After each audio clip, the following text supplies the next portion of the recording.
माँ बाप बिल्कुल भी ना हो अब परेशान, मोदी सरकार ने कर दिया आपके लिए बेहतर इंतजाम। अब नहीं होगी आपकी भी जेब खाली, ऑनलाइन गेमिंग पर चला सरकार का हंटर। एक झटके में बंद कर दिया मोदी सरकार ने अरबों का कारोबार, ऑनलाइन गेम खेलना अब नहीं होगा आसान।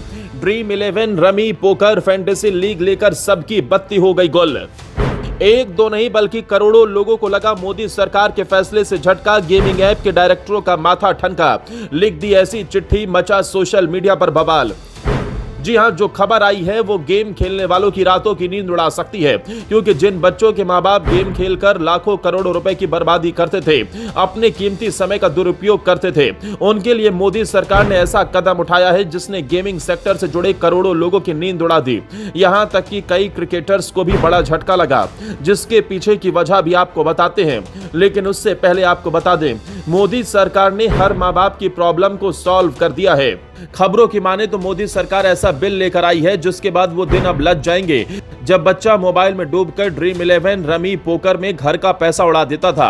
अब ना रात भर टेंशन, ना सुबह सुबह आंख फूटते ही फैंटेसी टीम बनाने की भागदौड़ देखने को मिलेगी, क्योंकि सरकार ने लोकसभा में promotion and regulation of online gaming bill पेश कर दिया है, जिसके बाद माना जा रहा है मां बाप की टेंशन खत्म हो जाएगी। दरअसल आज तक माँ बाप का सबसे बड़ा डर यही था कि बेटा बेटी ऑनलाइन गेमिंग के नाम पर हजारों लाखों गवा देंगे।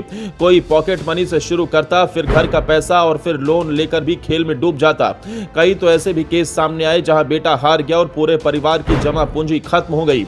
अब सरकार ने यह सोचकर बिल पेश किया है कि बच्चों का भविष्य और माँ बाप की गाढ़ी कमाई दोनों सुरक्षित रहे। मोदी सरकार ने कह दिया है अब पैसा लगाकर खेलने वाला कोई भी गेम गैर कानूनी होगा। रिपोर्ट्स की माने तो सरकार इस बार आधा अधूरा कदम नहीं उठाई, सीधा हंटर चलाया है। इस बिल के बाद कोई भी कंपनी अगर मनी बेस्ड गेम ऑफर करेगी तो 3 साल की जेल और 1 करोड़ रुपए तक का जुर्माना लगेगा, और अगर कोई उसका विज्ञापन चलाएगा तो 2 साल की जेल और 50 लाख रुपए का फाइन लगेगा। हालांकि इस बिल के बाद यह भी माना जा रहा है कि अब ऑनलाइन गेमिंग सेक्टर से जुड़े लाखों लोगों की नौकरियां चली जाएंगी, जो किसी बड़े झटके से कम नहीं होगा। आपको बता दें, बिल के संसद में पेश किए जाने की खबर सामने आने के बाद से ही लोग सोशल मीडिया पर कई सवाल पूछ रहे हैं। कई लोग पूछ रहे हैं कि क्या इससे ड्रीम 11 जैसे ऑनलाइन गेम्स भी बंद हो जाएंगे। जो प्रावधान है उनसे यही लगता है कि पैसा लगाकर खेले जाने वाले तमाम ऐप्स की दुकानें बंद होने वाली हैं। रिपोर्ट्स की माने तो क्रिकेट और बाकी खेलों के लिए कई ऐसे ऐप्स हैं जिनमें पैसा लगाकर टीम बनानी होती है। वहीं बिल में यह साफ किया गया है कि किसी भी तरह के ट्रांजैक्शन वाले ऐप्स को बंद किया जाएगा। साथ ही यह भी कहा गया है कि जो सट्टेबाजी को प्रमोट करते हैं या फिर जिनकी लत लग सकती है, उन पर भी नकेल कसी जाएगी। ऐसे में इस बात की पूरी संभावना है कि ड्रीम 11 जैसे ऐप्स के खिलाफ भी एक्शन लिया जा सकता है। इस बिल को लाने के पीछे का मकसद ये बताया गया है कि सरकार इसे ई स्पोर्ट्स और भारत में गेमिंग के व्यापार को बढ़ाना चाहती है। इसके अलावा इसमें लोगों के हित को भी देखा गया है। ऑनलाइन गेमिंग की लत में पड़कर लोग अपनी कमाई गवा देते हैं, इसे भी एक वजह बताया गया है। ऐसे में साफ है कि ये सिर्फ ऑनलाइन गेमिंग इंडस्ट्री के लिए झटका नहीं, बल्कि पूरे हिंदुस्तान के माँ बाप के लिए राहत है।